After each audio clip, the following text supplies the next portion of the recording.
People like to think silence means surrender. That if you stop speaking, you've run out of strength. That if you don't protest, you must agree. That's what my son believed. He mistook my quiet for confusion. He mistook my age for weakness. And he mistook my love for permission. My name is Beatrice Sterling. I am 71 years old, and I am not confused about what was done to me. I am not fragile about it either. I am simply honest enough now to say this out loud. The person who hurt me most was the child I raised with my own hands. I didn't lose my home in a fire. I didn't lose my savings to bad luck. I didn't lose my dignity to time. I lost them to trust. I trusted my son because that's what mothers do. We trust the voices we taught to speak. We trust the hands we once held crossing busy streets. We trust them because the alternative feels unnatural, almost cruel. My son understood that. He understood me. He knew I would never assume harm from him. He knew I would explain away discomfort. He knew I would choose peace over confrontation every time. So he didn't shout. He didn't threaten. He didn't rush. He waited for me to stay quiet. If this happened in your family, you'd want warning. Subscribe now. Because betrayal like this doesn't announce itself. It wears the voice you recognize. It uses the words that once meant safety. If you're listening to me right now, there's a reason. Maybe you've depended on someone younger than you.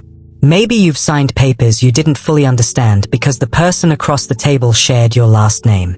Maybe you've felt that small hesitation in your chest and told yourself not to be dramatic. We are taught not to question family. We are taught that love should be enough. That belief cost me everything. Silence as a weapon. The night my son crossed a line he could never uncross, I didn't raise my voice. I didn't argue. I didn't accuse him of anything. I did exactly what he expected. I said nothing. He thought that meant he had one. He thought my silence meant compliance.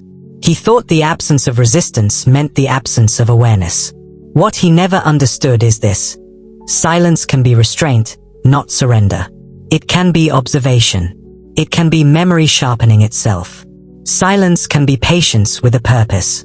Let me ask you something, and answer it honestly. No one else needs to hear it. If someone you loved took everything from you and smiled while doing it, would you speak immediately? Or would you wait? Tell me in the comments. Would you have stayed silent, or walked away? I didn't confront my son that night. I didn't expose him the next morning. I didn't warn anyone. I waited. And that decision changed everything. Silas and I didn't have much, but we had steadiness. He was the kind of man who fixed broken hinges instead of replacing doors, who believed a promise was only worth making if you intended to keep it. We met young, married young, and built our life with our hands and our backs. The house everyone later argued over wasn't inherited. We raised it board by board. I still remember the smell of fresh wood and how Silas laughed when the first winter wind rattled the windows. When he died, the world didn't pause. The bills didn't wait. And our son was still a boy. So I became two people overnight.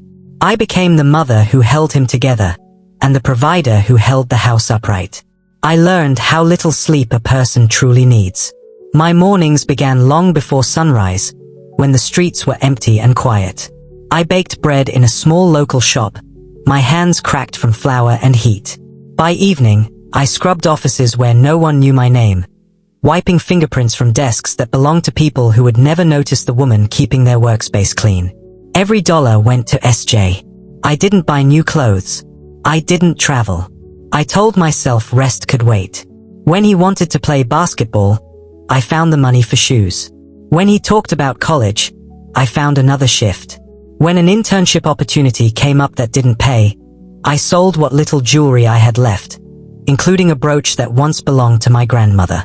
I remember holding it in my palm for a long time before letting it go, telling myself this was what inheritance looked like now.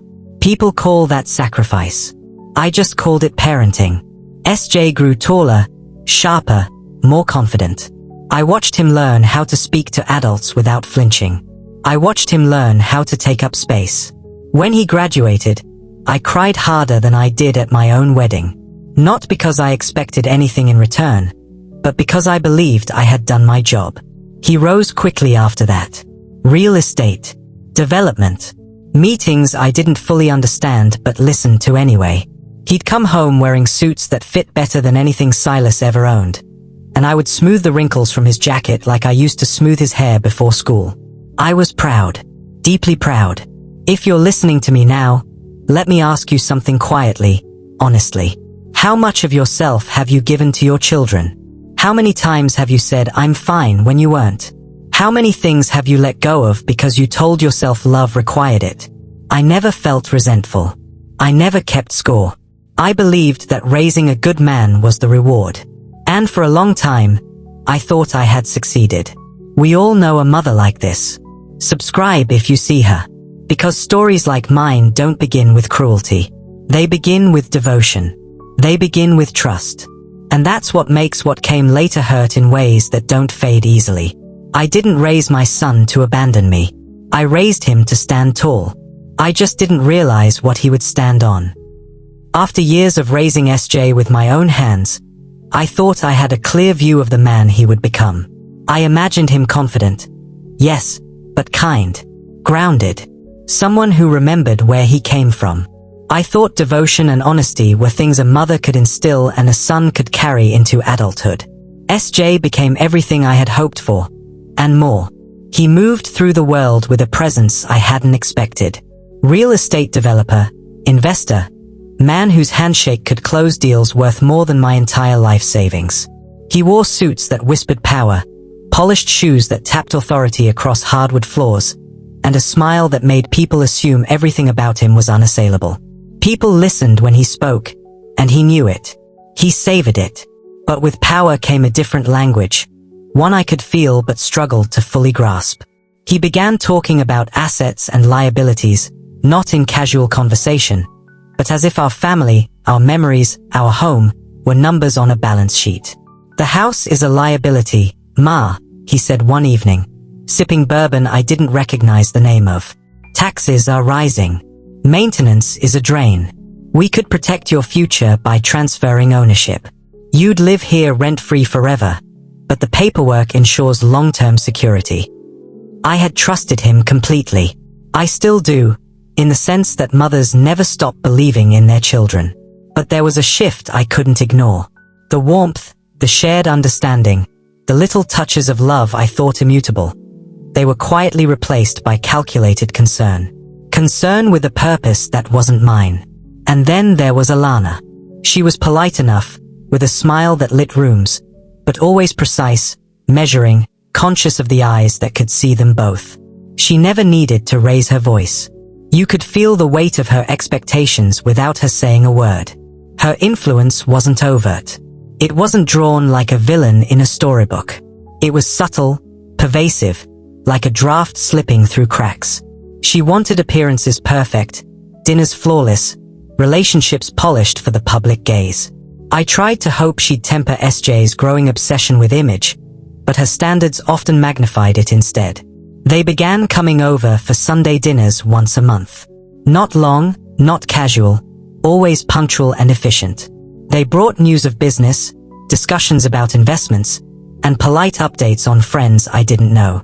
Every detail mattered to them. The way I set the table, the appearance of the home, the food I served. I wanted to believe they were still the family I had raised, so I reminded myself that some changes were natural. I smiled. I listened. I made small talk. But I noticed things, the way SJ glanced at Alana before answering a question I asked about the garden. The way he measured his words when mentioning the house. The subtle tension when he said, "It's for your benefit, Ma." A phrase I once would have felt relieved by, now carried an undertone I couldn't yet name. The betrayal didn't arrive loudly. It arrived in polished shoes tapping across my hardwood floor. It arrived in careful language, measured concern, and the quiet way the world began to shift beneath my feet. I wasn't blind. I felt the chill creeping in, but I refused to call it what it was. I wanted to believe that family could survive ambition, that love could temper calculation, that a mother's faith was enough. Little did I know, faith alone could not protect me from the plans SJ and Alana were forming while smiling across the table, glasses raised in polite toast.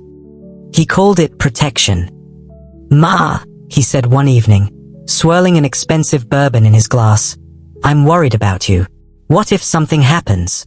What if the roof leaks or the taxes rise? You shouldn't have to deal with that. I have a better plan. If you sign the deed over to my holding company, I can handle everything. You'll live here rent-free forever, and when the time comes, you'll have a nest egg for care in a luxury senior community." I believed him. I trusted him. This was the boy I had raised from scraped knees to confident strides. The boy I had spent years sacrificing for. The boy I had imagined would never deceive me. I signed the papers. I remember the weight of the pen in my hand, the warm light of the kitchen lamp spilling across the countertop. I thought of all the mornings I had woken before sunrise to make life possible. I thought of the nights I had folded his clothes and held him when he was sick. I thought of the years spent making sure he had every opportunity to rise. I felt proud. And I felt secure. The betrayal came quietly, as most devastating betrayals do. 6 months later, a certified letter arrived in the mailbox. I opened it with trembling hands, expecting a reminder of taxes, a note from the company. I didn't expect to find my world appended in a single sentence. The house had been sold. To a developer. 30 days to vacate. I called SJ immediately, voice tight with disbelief and fear. I expected remorse. I expected anger at the deceit. I expected, at the very least, an explanation from my son. Instead, I heard a stranger's voice. "It was a business decision, Ma," he said, flat and detached. "The market peaked. Alana and I have a guest suite in the basement of our new place. You can stay there, for a while. But you need to understand, this money is going toward your future care." The warmth I had trusted evaporated in that moment. There was no recognition of the mother who had raised him, no acknowledgement of the sacrifices I had made. Only calculation. Only distance. I moved into that basement. Cold concrete walls, no windows, a smell of damp that never left. Alana's presence upstairs was felt in the polite, sharp instructions to stay downstairs. It became clear that I was no longer family in their eyes.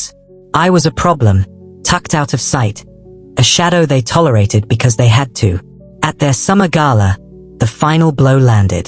Hidden in the shadows of the hallway, I overheard him, my son, boasting to the city's elite about how I was in a high-end private facility. His pride in his deception was a blade, slicing cleanly through years of trust and maternal love.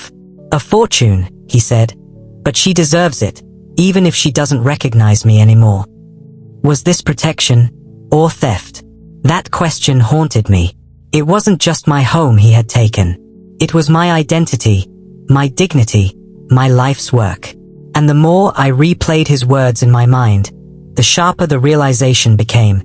He expected me to stay silent. He expected me to vanish quietly, a defeated mother with nothing to fight for. Stay close. This isn't where it ends. Because in that moment, I understood something vital. Silence isn't always weakness. And patience isn't always submission. Betrayal, as cold and precise as this one, can be a teacher, a mirror, a call to action. And I was listening. I didn't cry that night. I didn't scream. I didn't call the police. I sat in the dark, remembering every detail SJ had ever casually revealed in prideful conversation. Every partnership, every ledger, every boast about creative accounting or offshore accounts. I remembered the names, the numbers, the casual way he assumed I wouldn't understand. He had stripped me of my home, but he hadn't taken my mind. Not yet. And if he thought that meant victory, he was about to learn how patience and knowledge could become a weapon far sharper than anger. The basement was cold, but it wasn't just the chill in the air that made my bones ache. It was the weight of being invisible. The concrete walls, the bare light bulbs swinging faintly from the ceiling, the faint smell of damp and mildew, it all became my world. For the first time in decades, I felt as if the life I had built, the years I had given, and the love I had poured into a home and a son had vanished into nothing. I spent hours in that dim space, listening to the distant sounds of laughter, footsteps on polished floors, and glasses clinking upstairs. Alana's voice floated down now and then, clipped, deliberate, ensuring her presence reminded me of where I belonged. Nowhere. Every step SJ took above me was a silent announcement that I was no longer part of the narrative, no longer a character with agency. I had become an afterthought. They didn't call me down for meals anymore. I prepared my own, often eating in silence, the clatter of utensils echoing off walls that felt like a cage. My hands shook not from age but from the sharp sting of betrayal. I realized something I hadn't considered before. It isn't losing a home that wounds the most. It's losing the recognition of your own existence. When the people you've sacrificed for, raised, and guided treat you as an inconvenience, the shame cuts deeper than cold or hunger. Alana and SJ would tell outsiders that I was traveling or unwell. Clever little lies meant to preserve their image. I wasn't allowed to answer the phone for myself. My social connections, my small world outside their grasp, disappeared piece by piece. Friends stopped visiting when the excuses sounded rehearsed. I was a ghost in my own life. Sometimes I wandered to the tiny windowless corner where the furnace hummed. I'd press my ear to the wall, catching fragments of conversations I wasn't meant to hear. They spoke of renovations, new investments, and dinners without me. They spoke about me as if I had ceased to exist. And in those moments, the reality sank in. My son had replaced me with convenience, comfort, and a socially polished story. It was more than shame. It was a loss of identity. Beatrice Sterling, the mother, the wife, the woman who had raised a boy to be kind and capable, was now reduced to a footnote in a story I had spent years building. I felt the sting of betrayal in ways I didn't know were possible. My own son, the boy who had once clung to my skirts, now spoke about me as though I were a problem to be managed. And yet, in the quiet of that basement, I discovered a clarity I hadn't had before. I saw not just the injustice, but the opportunity hidden within it. SJ assumed silence meant weakness. He assumed compliance. He assumed I would crumble quietly, like a brittle old relic in the corner. What he didn't account for was the patience that comes from a lifetime of care, the resilience built through hardship, and the knowledge that every action I had taken to help him had been a lesson in strategy, observation, and endurance. Universal fear settled over me like a shadow. The fear of being discarded when old, of being treated as irrelevant, of seeing the people you've loved most turn against you without a second thought. I felt it fully, and I let it fuel me instead of breaking me. Every evening I lay on the cold concrete floor, my hands folded over my chest, thinking, not about revenge, not yet, but about understanding. Understanding SJ. Understanding Alana. Understanding exactly how far they were willing to go to erase me from the life I had nurtured. I remembered every boast SJ had made in casual conversation, every figure he had casually dropped at dinner about his deals, every detail he assumed I wouldn't comprehend. I catalogued them silently in my mind. Being hidden, being treated as an embarrassment, being lied about, it sharpened me. It taught me to listen where others spoke, to observe where others overlooked. They believed they were clever, that they had removed the problem entirely. But they had only created the perfect cover for a plan that would unfold in due time. And while the world upstairs continued, polished and bright, I learned to move in the shadows. Not because I wanted to remain hidden, but because power often resides where people least expect it. And in that basement, I was gathering mine. That summer evening remains etched in my memory like a photograph burned into the mind. I hadn't planned to go upstairs. I hadn't wanted to risk being seen, or worse, discovered. But when the basement tap sputtered and refused to deliver water, I had no choice. I crept up the stairs, moving carefully along the hallway, my heart hammering in my chest, every step measured and silent. The house was alive with noise, laughter, conversation, the murmur of glasses clinking, and the soft hum of polite applause. I paused at the doorway of the main hall, hidden in shadows, and allowed myself to watch. SJ was at the center of it all, as he loved to be. His posture perfect, his smile charming, his voice commanding attention. Around him were investors, friends, and community leaders, people who saw him as the embodiment of success, wisdom, and trustworthiness. And I saw the truth in a single, devastating moment. He began speaking about me. My son. My child. The one I had raised with every ounce of my energy and love. My mother, he said, voice carrying effortlessly across the room, well, it's tragic. She's had a complete mental decline since my father passed. I spend a fortune to make sure she receives the care she deserves, even if she doesn't recognize me anymore. The crowd murmured with admiration and sympathy. What a devoted son, they whispered. How selfless, they said. Their eyes shone with respect and pity simultaneously. I felt my stomach twist. My hands clenched at my sides. The person they were praising as noble and caring, the son I had raised, was the same man who had sold my home, erased my independence, and tucked me away like a secret no one should see. For a brief second, our eyes met. I saw something unexpected. Fear. A flicker of it. The careful veneer of control cracked for an instant. He recognized me there, standing silently, unseen by the rest, and the confident mask slipped just long enough for me to know that he understood I had heard everything. But he didn't come to me. He didn't apologize. He didn't reach out with a single word of acknowledgement for the mother who had given him her life. He turned back to his audience, continuing to bask in the admiration they showered upon him. In that moment, I realized something fundamental. Silence could be a weapon. My quiet observation, my lack of confrontation, my stillness in the shadows, it was not weakness. It was strategy. He had assumed that because I had not protested, because I had not screamed or accused, I had been broken. He believed I was powerless. I stood there, my body pressed lightly against the doorframe, and I felt an internal shift. Every shred of hurt, every indignity I had endured over the past months, the eviction, the basement, the lies told to outsiders, the way I had been minimized, fueled a fire that refused to be extinguished. Silence had become my shield and my instrument. It allowed me to see clearly, to measure, to prepare. And in that quiet, watching the people he manipulated with charm and misdirection, I vowed something to myself. He would not get away with this. Not just my house, not just my dignity, not just the trust and love I had poured into him. For years, I had been patient, quiet, and underestimated. But patience is not the absence of action. Patience is the deliberate, careful preparation of it. Most people never see betrayal coming. Subscribe, so you understand it when it does. I stepped back into the shadows, letting the laughter and applause continue around me. I didn't fight that night. I didn't confront him.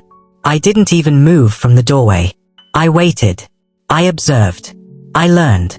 Every boast, every offhand comment, every slip in confidence was a piece of a puzzle only I could assemble.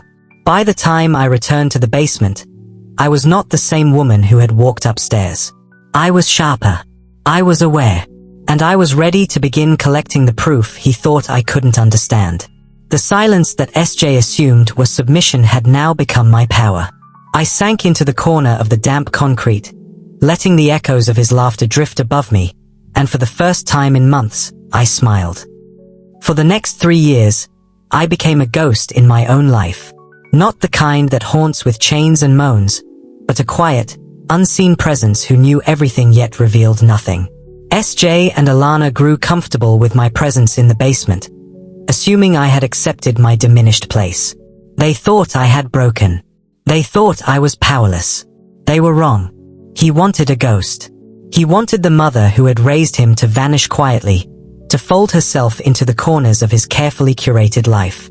He wanted me to be irrelevant, forgotten, easily dismissed. But I chose patience instead of panic. Silence instead of confrontation. Observation instead of despair. Every morning, I would rise before dawn, the chill of the basement pressing against my bones, and I would review the events of the previous day. I remembered every boast SJ had made, every financial term he had carelessly dropped over Sunday dinners, every name he had mentioned in prideful conversation. I catalogued them mentally, like a librarian organizing books, every detail a thread in a web I was weaving in secret. My hands, once used to kneading dough and scrubbing floors, now traced the outlines of ledgers, folders, and papers left in the open during my helpful tidying sessions. Alana's trust in me as a harmless grandmother was absolute. She had no reason to suspect that the woman folding SJ's designer shirts or arranging his office was quietly memorizing codes, names, and transactions. I learned to read SJ the way a skilled chess player reads an opponent. The tilt of his head, the way he tapped his wedding ring on the table, the nervous lift of an eyebrow, all of it revealed more than his carefully rehearsed words ever could. He spoke as though I was ignorant, yet every subtle cue betrayed him. He underestimated me because he assumed age and silence meant weakness. But patience and observation are weapons far sharper than anger. I took mental notes of his routines, his preferences, his blind spots. I remembered how he had described his offshore accounts, how he had casually mentioned creative accounting during what he thought were private conversations. I remembered the names of silent partners, the specifics of investments, the delicate cracks in his polished story. I didn't need to write everything down yet. The details were burned into memory, ready to be recalled at the right time. I also observed Alana, the woman whose social consciousness and obsession with appearances had begun to shape SJ's behavior. She was careful, calculating, protective of the image she had crafted. But her focus on elegance and perception made her blind to substance. I moved quietly in the spaces she overlooked, gathering what would become the evidence that would expose them both. Every day I reminded myself, this was not revenge born of anger. It was justice patiently earned.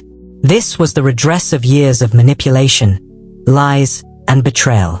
I had given my son everything, my time, my energy, my sacrifices, and in return, he had stripped me of my home, my dignity, and my identity. I would restore balance not with recklessness, but with careful, deliberate action. I began creating what I would later call my grandmother's journal. To anyone who saw it, it was a collection of recipes, memories, and anecdotes. But beneath the surface of innocent-looking pages lay a meticulous record of dates, times, conversations, and details that SJ had never imagined could be traced or remembered. Every ledger glanced at while dusting, every conversation overheard while folding shirts, every slip of pride or hubris he displayed, it was all there. The irony was delicious. He had assumed my quiet obedience was submission. He had assumed my presence was irrelevant. He thought his lies and manipulations were safe because I had no power left. But he had left me in the perfect position. A witness, a strategist, a keeper of proof. I was learning, preparing, and sharpening every aspect of my plan. And all the while, I waited. Waiting was not passive. Waiting was active, a deliberate cultivation of patience and opportunity. I knew that the moment for exposure would come, and when it did, it would be absolute. The house, the funds, the lies, they would all be revealed. And he would see, finally, that silence is not weakness, and patience is not powerlessness. He had wanted a ghost. I had become the shadow that would illuminate the truth. I knew that if I wanted justice, I had to step beyond observation. Patience alone would not topple the empire SJ had built on lies and manipulation. I needed proof, tangible evidence that could withstand scrutiny. It wasn't enough to remember. I had to capture it. The opportunity came quietly, like a whispered invitation. One Tuesday morning, Alana left for her Pilates class, and SJ had a high-stakes lunch with a partner whose name I had memorized over countless Sunday dinners. The house was empty except for me, the hum of the refrigerator, and the faint tick of the grandfather clock. I moved to the office, heart steady, mind sharp, every step deliberate. I knew about the safe. I had seen SJ open it more times than I could count. The Persian rug, the familiar code, the hesitation in his fingers as he punched the numbers in. Every detail was stored in my memory. Today, that memory would become action. I knelt by the rug, inhaling the scent of polished wood and aged leather. My hands trembled ever so slightly as I pressed the numbers he had trusted to his own vanity. The 14th of August, 82. The lock clicked. A thrill ran through me, but I steadied myself. This wasn't the moment for emotion. This was business. Inside, the folders lay neatly stacked, each bearing the label of a lie. The deed to my house was there, yes, but also the ledgers, the offshore accounts, the carefully forged signatures that kept his charade afloat. I pulled a folder marked Sterling Investments, Cayman, and flipped through it. Account numbers, sums, dates, all carefully concealed under the guise of legitimacy. But now, to me, the secrecy was irrelevant.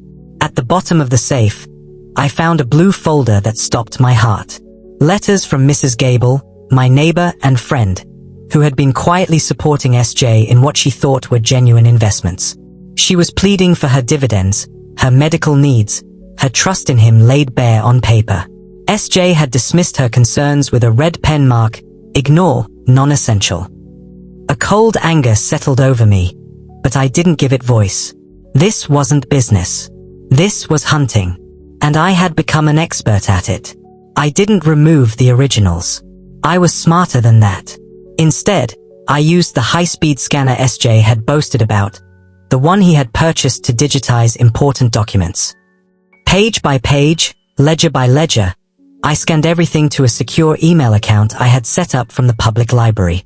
I created a digital fortress of truth, impervious to the lies SJ had so carefully constructed. I also began keeping my grandmother's journal with a dual purpose. To the casual eye, it looked like a collection of recipes, childhood anecdotes, and memories of SJ as a boy. But in reality, it was a meticulously coded record of conversations I overheard, dates, times, and every slip SJ made. I wrote down the offhand comments he thought were private, the whispers to Alana about tax avoidance, and the bragging about offshore accounts. One night, through the vent in the basement, I heard him speaking to a business partner in tones meant to be secret. Make sure the charity accounts look bloated. We need to show a loss to avoid the tax hit. The words hit me like ice. I scribbled the exact timestamp in my journal, October 12th, 11:45 p.m. Tax fraud.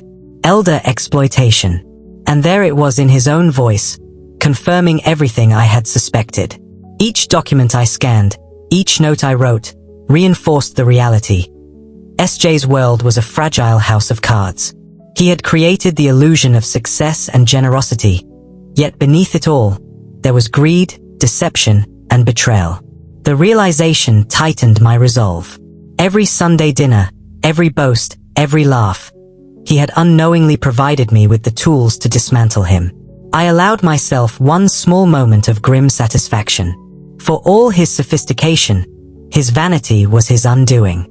He left a trail of mistakes and overconfidence, and I had the patience, the intelligence, and the quiet observation skills to follow it precisely. The hunt was no longer theoretical. It had become a plan, a mission, a promise to myself and to everyone SJ had harmed. And I would see it through. By now, the house was no longer just a place of shelter. It had become my observation post. Every hallway, every room, every vent carried information if you knew how to listen. And I did. I listened with a patience honed over decades, with eyes sharpened by loss and hands steady from years of careful labor. The grandmother's journal had become my most powerful tool. To anyone glancing at it, it looked like a harmless book of memories, a collection of recipes and childhood stories of SJ. But each page held more than nostalgia. It held a record of crimes, a meticulous catalogue of deceit, and a map of how to bring a man down. I noted times, dates, and patterns with precision. The casual conversation SJ believed was private became evidence in my pages. Alana, the auditors are coming on the 15th. I overheard one night through the basement vents. Make sure the charity accounts look bloated. We need to show a loss to avoid the tax hit. I wrote down every detail, October 12th, 11:45 p.m. The day, the hour, the admission of tax fraud. The more I documented, the more I saw the scope of his manipulation. He had created offshore accounts that siphoned funds from elderly investors, people I had known for decades. He had falsified records, shifted money between shell companies, and ignored the pleas of those who trusted him most. Every carefully concealed line item, every forged signature, every empty promise was captured in my scans and journal notes. I didn't just catalog financial wrongdoing, I tracked behavioral patterns. How SJ avoided certain relatives, how he flinched when a particular topic arose, how he relied on Alana's image-conscious oversight to hide his misdeeds. Every small arrogance, every vanity-driven error, became a key to unlock the truth. And I didn't act recklessly. I knew exposure required precision. The moment had to be perfect, undeniable. I had spent 3 years in silence, collecting evidence, memorizing codes, listening to confessions he believed were private. I had every ledger, every scanned document, every digital record stored in a secure place, ready to bring the whole empire crashing down. I even discovered the cracks in his pride. He had kept folders marked with the names of the very people he had defrauded. Investors, friends, even family members. Each marked with subtle signs of neglect or dismissal. Proof that his charm and status were armor, not virtue. I studied them carefully, noting how to present them, how to let the world see the truth without any question of credibility. This phase of my plan was quiet, invisible, yet relentless. I didn't confront SJ. I didn't threaten. I simply became the silent collector of evidence, the chronicler of betrayal, the architect of his eventual reckoning. Every time I heard him boast about a smart business move, I smiled inwardly. Each arrogance, each overconfidence, was being etched into my records. I asked myself questions as I worked. What would you do if you had proof like this? How far would you go to correct injustice? Could you stay patient, disciplined, and silent until the moment was perfect? Those questions were as much for me as they were for anyone who might one day hear this story. And through it all, I kept the disguise intact. To Alana, I was still the doting, slightly confused grandmother who helped with chores and tidied the office. To SJ, I was invisible, a fixture he assumed harmless. But beneath that exterior, I was active, precise, and unstoppable. Every day, the tension mounted. I was preparing for the culmination of years of deception, manipulation, and betrayal. The evidence was complete, the plan was clear, and the moment for exposure approached. He thought I was silent because I was weak. He was about to learn that silence is not absence. It is preparation, strategy, and unstoppable force. The next step would require courage, timing, and flawless execution. The culmination of 3 years of patience, observation, and careful documentation was within reach. And when it happened, there would be no room for denial, no hiding behind charm, no excuses. The day of SJ's grand 40th birthday gala arrived with the kind of quiet energy that only precedes disaster. To everyone else, it was just another social event, an extravagant display of success, prestige, and the illusion of virtue. To me, it was the perfect stage. Every detail, every guest, every moment had been noted, considered, and timed to perfection over 3 years of silent preparation. SJ had spent months planning this night, calling it his legacy gala. Invitations had gone out to the mayor, the district attorney, wealthy investors, old friends, and even distant relatives who knew nothing of the man he had become. The ballroom at Oakwood Country Club was draped in gold and white. Banners with SJ's face and slogans about legacy hung from the rafters. He wanted adoration, applause, and validation. He would have it, but not the kind he expected. I watched him leave that morning, his custom tuxedo gleaming in the sunlight, his polished shoes clicking against the driveway stones. He didn't even glance my way. "Ma," he said, voice clipped, eyes on his reflection in the car window. "Stay downstairs. Don't get confused in front of the governor." He patted my shoulder lightly, a gesture so empty it would have been laughable if it weren't so insulting. "It's your big night. Enjoy your rest." I smiled, a real, knowing smile. Beneath the calm exterior, I was anything but passive. I had waited, observed, and collected evidence. The time for patience was over. The purple dress I had secretly purchased months ago rustled softly as I moved through the house. It wasn't just a color, it was a statement. Royal, commanding, unmissable. I felt the quiet strength of the years of labor, loss, and endurance reflected in every fold of fabric. This dress would announce my presence without a single word. I had rehearsed every step, every detail. I had coordinated with Caleb, the young technician managing the slideshow in the ballroom. He had no reason to question me. To him, I was the sweet grandmother entrusted with a special surprise video for SJ's big reveal. He would swap the drives without hesitation, unaware that he was aiding the unraveling of the perfect facade SJ had built. In my purse, I carried the flash drive containing every scanned ledger, every fraudulent signature, every admission SJ had unknowingly provided. It was small, seemingly inconspicuous, but in reality, it was the culmination of years of patient observation, intelligence, and meticulous planning. This drive held not just proof, but the narrative of deceit, greed, and betrayal that SJ had constructed around himself. I moved through the house calmly, checking the journal one last time. Pages marked with dates, times, and snippets of conversation.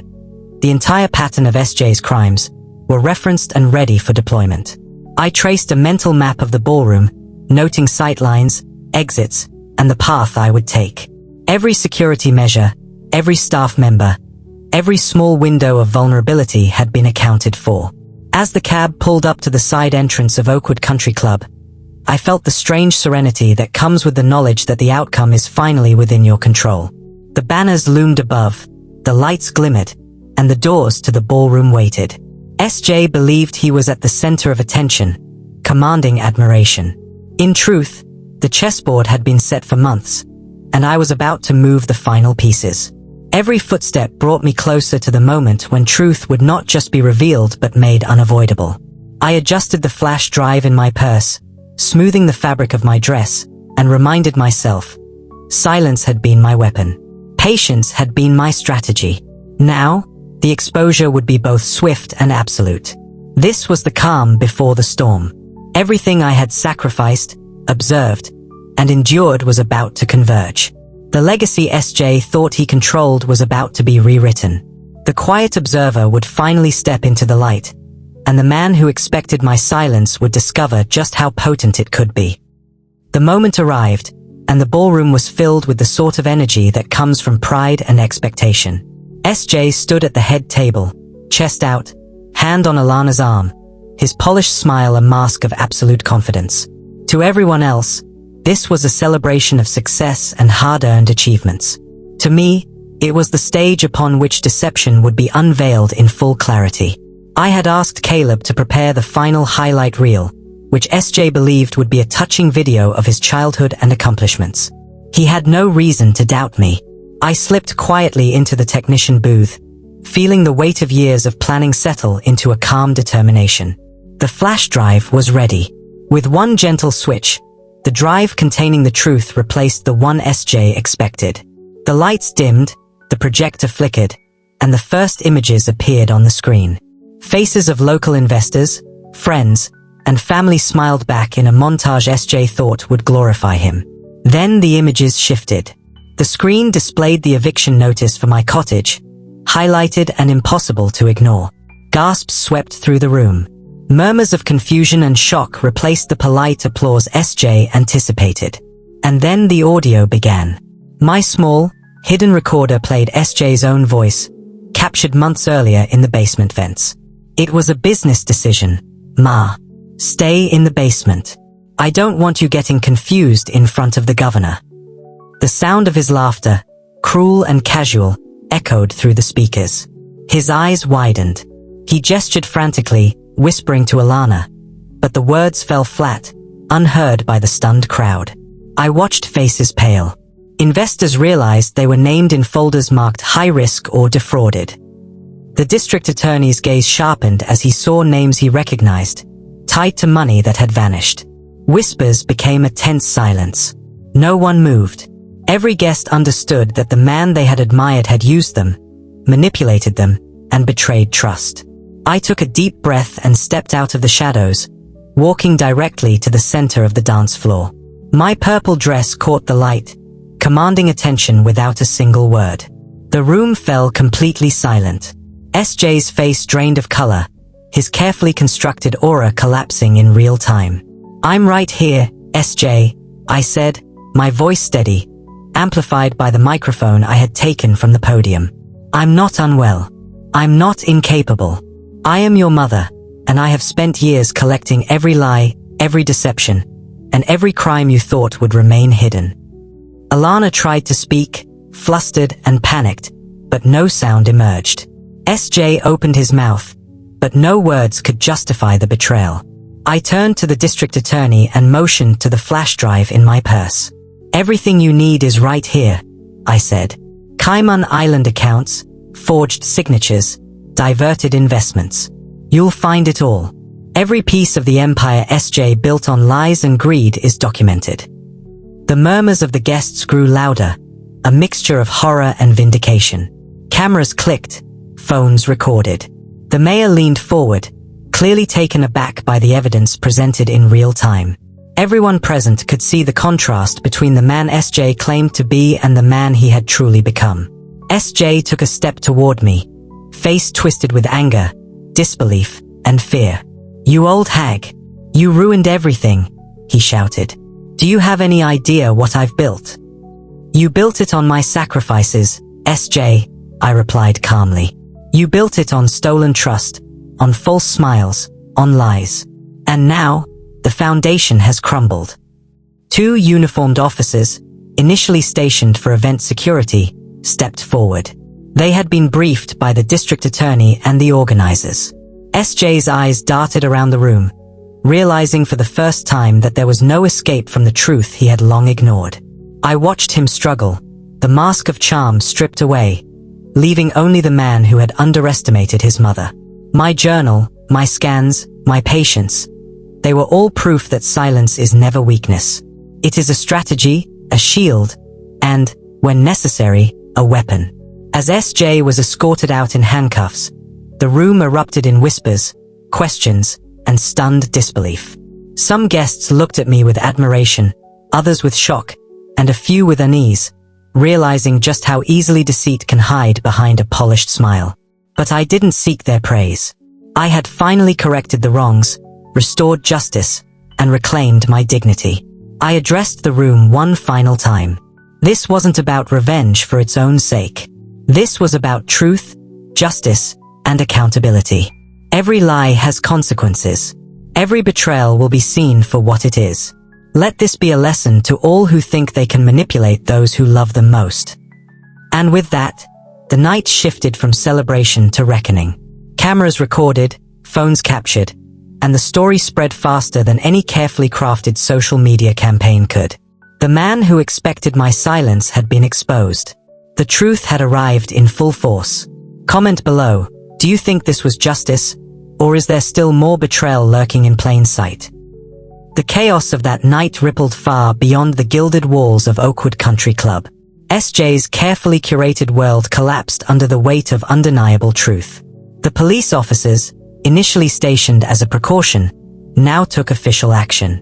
SJ was handcuffed in front of the room, his custom tuxedo wrinkled, face pale, eyes darting between guests and officers, as if hoping the ground would swallow him whole. The district attorney, already reviewing the flash drive and my journal, began issuing immediate statements to the gathered crowd. Multiple charges were filed: wire fraud, embezzlement, elder abuse, and misrepresentation of investment schemes. Every deceit, every misappropriated dollar, every promise broken by SJ was now documented in legal language that could not be denied. The irony was sharp. The same man who had once used my trust and patience as a shield now had no defenses left, except the empty bravado of his pride. Alana, caught between her own wealth and the crumbling empire, tried to intervene, waiving contracts and pleading with lawyers to delay action. But the legal team, armed with undeniable evidence, left her words ineffectual. Her social maneuvering, which she had once believed would preserve her image, now collapsed in real time. The room, previously filled with admiration for the couple, had transformed into a courtroom of public judgment. The media, already alerted by select guests who had discreetly begun recording the event, descended rapidly. Within hours, the story circulated online and on local news, and the once hidden truths about SJ's Ponzi-style schemes and the fraudulent Sterling Senior Village project became common knowledge.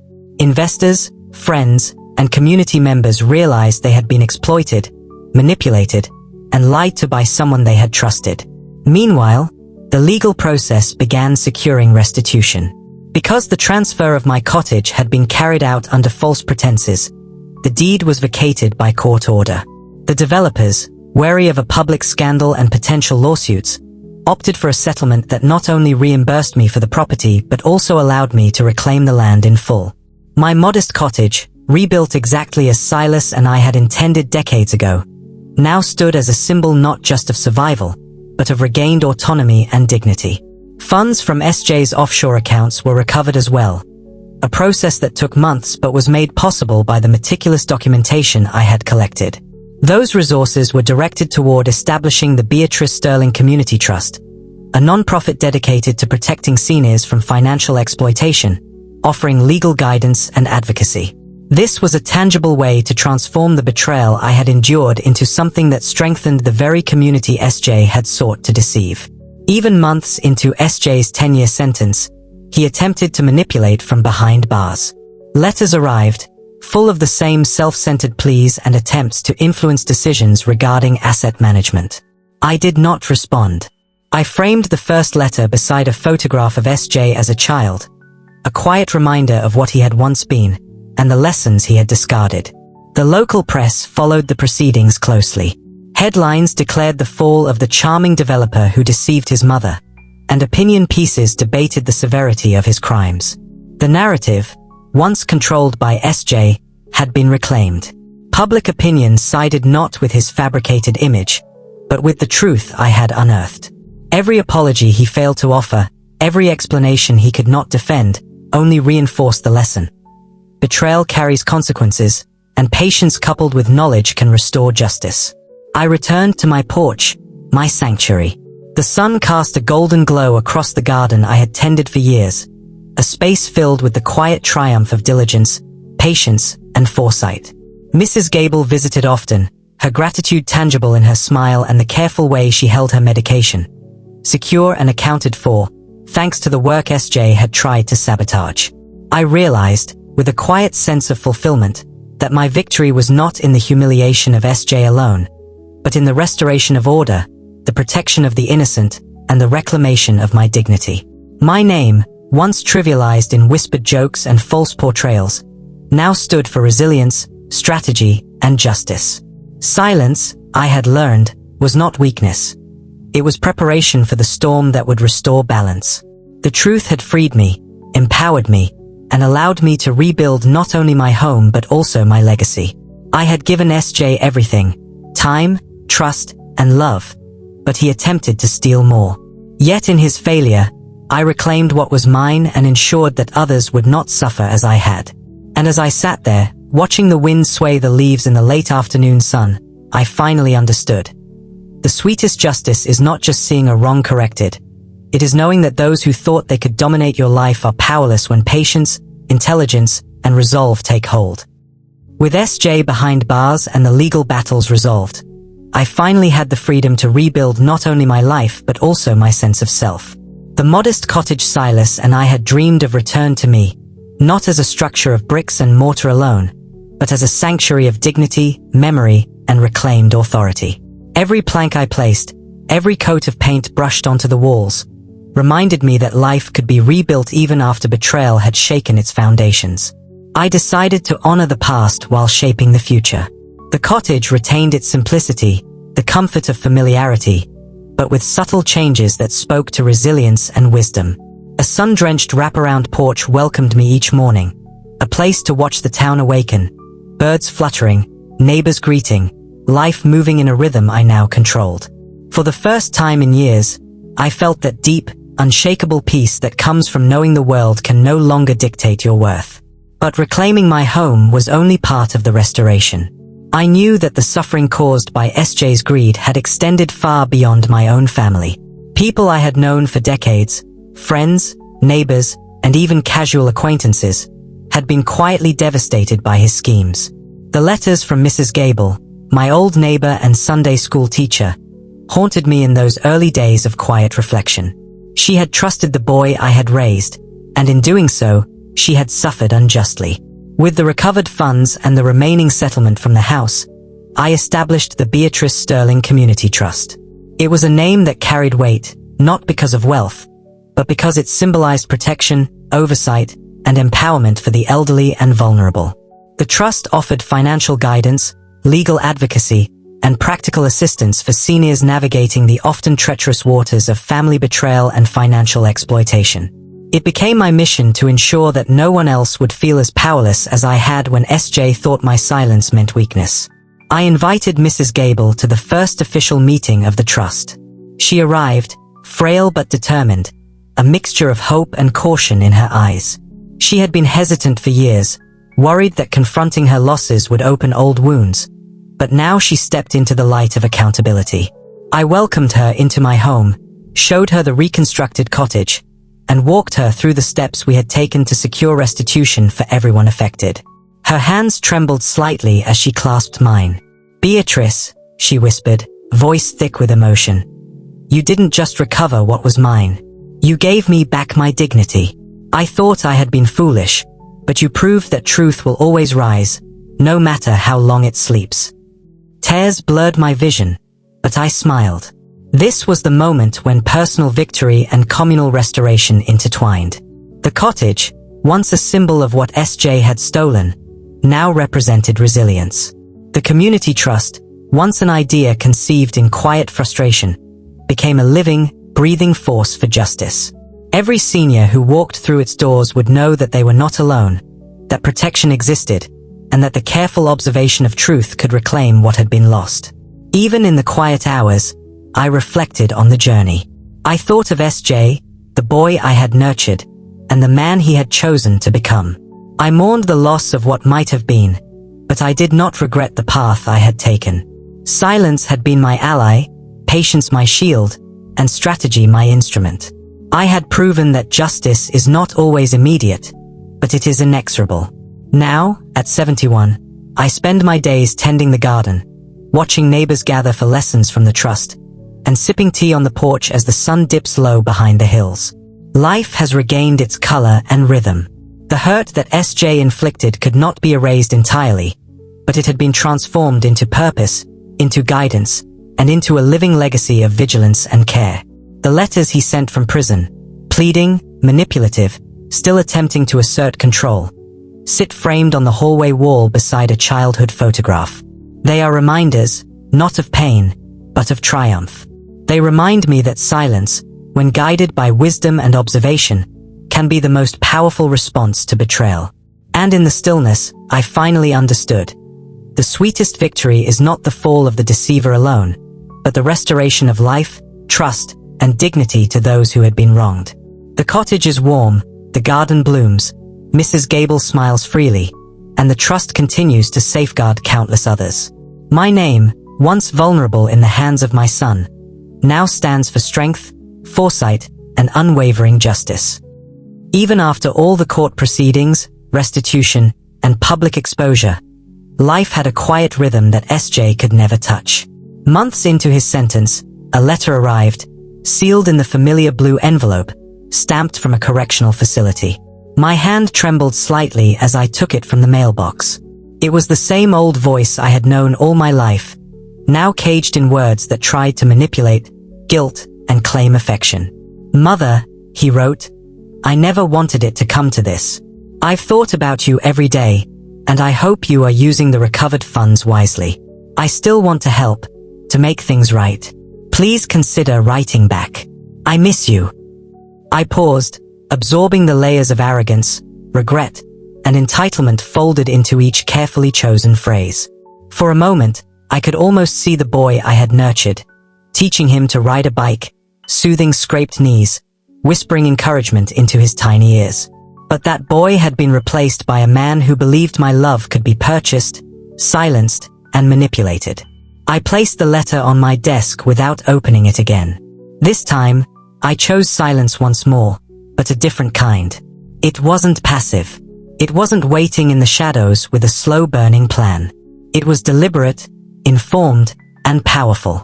The letter would remain untouched, a reminder that while love can be given endlessly, justice must sometimes be decisive.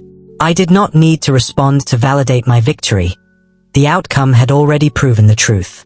From the porch of my rebuilt cottage, I watched the neighborhood awaken in a rhythm I finally controlled. Children laughed in the streets, neighbors exchanged greetings, and the small garden I had tended flourished under my care. The Beatrice Sterling Community Trust continued to operate smoothly, helping seniors navigate the dangerous intersections of family, money, and trust. Every day, I saw the faces of those I had helped, relieved, confident, and empowered. These were the real legacies, the proof that silence, patience, and observation could transform betrayal into protection. I reflected on the contrast between justice and love, realizing how intertwined they are yet how distinct. I had given SJ my time, my energy, and my life, expecting love in return. He had betrayed that love without hesitation. Justice, I discovered, was not about punishment alone. It was about restoration, about ensuring that the harm done could not continue, that integrity could reclaim its rightful place. In balancing love with accountability, I found peace and quiet power. The letters from prison now hung framed beside a photograph of SJ as a small boy, a visual reminder that choices have consequences. It was almost poetic. The child I once held had grown into a man who underestimated the very person who had guided him. And yet, that miscalculation allowed me to reclaim everything: dignity, property, financial clarity, and the right to protect others from similar deceit.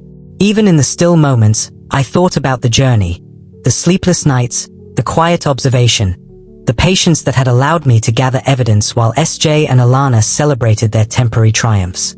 Each act of restraint had been intentional, each pause a strategic step toward the restoration of balance. In a world that often rewards boldness and noise, I had chosen silence, and that silence had become a force far more powerful than confrontation. I took a cup of tea and sat on the sunlit porch, letting the warmth touch my hands.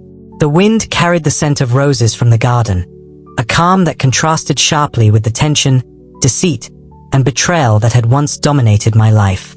I smiled, knowing that the story of my son's fall, my perseverance, and the rebuilding of my life was not just a tale of revenge. It was a testament to quiet strength, patient intelligence, and moral clarity. And as the light shifted across the cottage walls, I knew that the story would outlive me in more than memory. It would serve as guidance for anyone who faces betrayal. That silence, when paired with wisdom and strategy, can be a shield, a weapon, and a tool for justice. That truth, though delayed, is inexorable. If this story resonated with you, stayed with us, and became part of your reflection on strength and patience, comment below. Have you ever turned silence into a force that could not be ignored? If this story mattered, stay with us. Join the community that believes truth and patience are more powerful than any betrayal. I leaned back, letting the sun warm my face. The birds sang, the garden thrived, and the cottage stood as a testament to endurance and victory. Silence had been my ally, patience my strategy, and justice my legacy. SJ's letters, the remnants of a son who tried to steal everything, were powerless to disturb the life I had rebuilt. In the end, I realized, the most lasting victories are quiet, deliberate, and transformative. They do not need applause, only the recognition that what was taken can be restored, and what was broken can be rebuilt stronger than ever.